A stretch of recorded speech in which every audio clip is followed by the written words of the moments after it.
Salut, c'est Rebecca. Aujourd'hui, j'aimerais vous faire une révélation et vous donner un petit conseil. Si parfois vous avez du mal à écrire ou si parfois vous avez l'impression que les mots qui sont dans votre tête ne se reflètent pas très bien dans les mots qui sont écrits, que vous écrivez, que ça ne correspond pas vraiment à l'ambiance que vous vivez quand vous voyez des images dans votre esprit, quand vous faites le film de votre roman dans votre esprit. J'aime bien me faire le film de mes romans dans mon esprit avant de les écrire.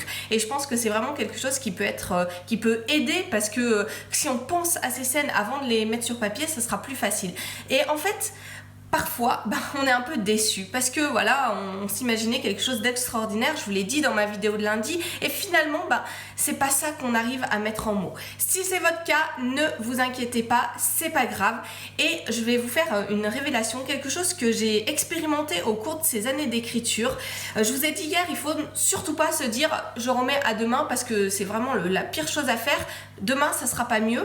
Et en fait, un petit truc à savoir qui peut tout changer, c'est que le plus difficile à chaque fois, c'est tout simplement de commencer, de vous y mettre, de vous mettre devant votre feuille et de trouver l'élément déclencheur qui va vous permettre de plonger dans votre histoire, qui va vous permettre de plonger dans l'ambiance de ce roman que vous êtes en train d'écrire. Alors évidemment, si vous n'avez pas l'habitude d'écrire régulièrement, c'est encore plus dur. Mais si, comme je vous l'ai dit hier, vous vous entraînez régulièrement et si vous vous dites que le plus difficile, c'est de commencer, de se mettre en marche.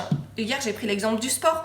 Aujourd'hui, je peux le reprendre. Le plus difficile quand on veut faire du sport, c'est de commencer par se mettre en tenue de sport. Une fois qu'on est en tenue de sport, on se dit bon voilà, je suis en tenue de sport, c'est bon, je fonce, j'y vais, je fais ma séance. Et pour l'écriture, c'est exactement la même chose. Si vous arrivez chez vous et que vous vous dites bon je vais attendre, imaginons que vous écrivez le soir ou que vous vous levez le matin et vous dites je vais attendre que l'inspiration arrive, d'être bien, d'arrêter d'être fatigué, d'arrêter de penser à ce que j'ai vécu au boulot.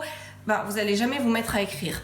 Mais si vous réfléchissez à quels sont les éléments qui peuvent vous aider pour vous créer une ambiance qui vous plaise, qui vous donne envie de commencer, ou si vous avez une phrase que vous savez que vous allez écrire absolument, imaginons que pendant les transports par exemple, vous ayez réfléchi à cette phrase que vous allez écrire, la première phrase que vous allez écrire sur votre page en arrivant, eh bien ça va être beaucoup plus facile ensuite d'écrire la suite.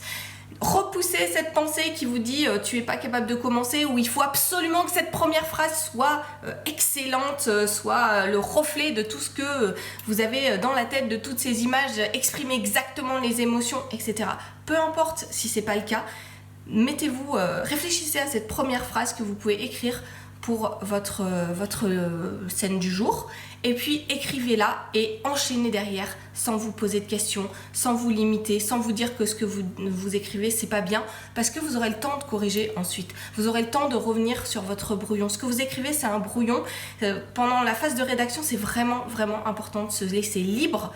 Si vous êtes trop cloisonné en vous disant il faut absolument que ce soit parfait, que ce soit les bons mots, que ce soit exactement ce que je veux dire, eh bien vous allez tout simplement pas avancer, et puis ça va devenir tellement stressant, vous allez vous crisper avant même d'arriver sur votre feuille jour après jour, parce que vous direz c'est trop dur, je suis pas à la hauteur, alors que c'est pas du tout que vous n'êtes pas à la hauteur, c'est simplement que vous vous laissez pas libre, vous ne vous laissez pas être vous-même. Donc pensez à ça, trouvez un élément déclencheur, ça peut être cette première phrase, ça peut être une ambiance, moi quand j'étais plus jeune j'allumais une bougie, etc. Ces choses-là, ça va vraiment vous aider à repousser cette petite voix qui vous dit que c'est nul, à vous mettre à écrire, à avancer dans votre roman. Je vous encourage vraiment à ça. Alors pour aller plus loin, vous pouvez encore télécharger à tarif préférentiel ma formation audio sur passer de l'idée qu'on a dans la tête à la mise en mots. Il y a encore plein de choses.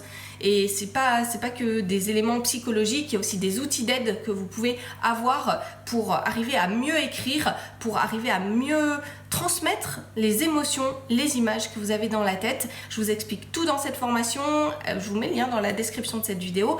Allez voir, elle est à tarif encore promotionnel aujourd'hui, par contre le tarif augmente tous les jours, donc n'attendez pas trop, parce que plus vous attendez, plus ça sera cher, alors qu'elle est vraiment à tarif abordable encore aujourd'hui, donc allez-y.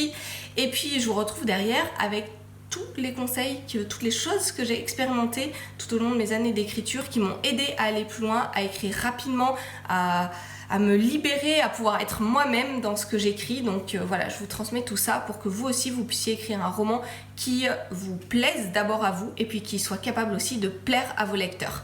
Je vous dis à très bientôt dans cette semaine pour d'autres conseils sur ce thème et puis dans cette formation pour avoir l'ensemble de ces conseils pour avancer dans votre roman.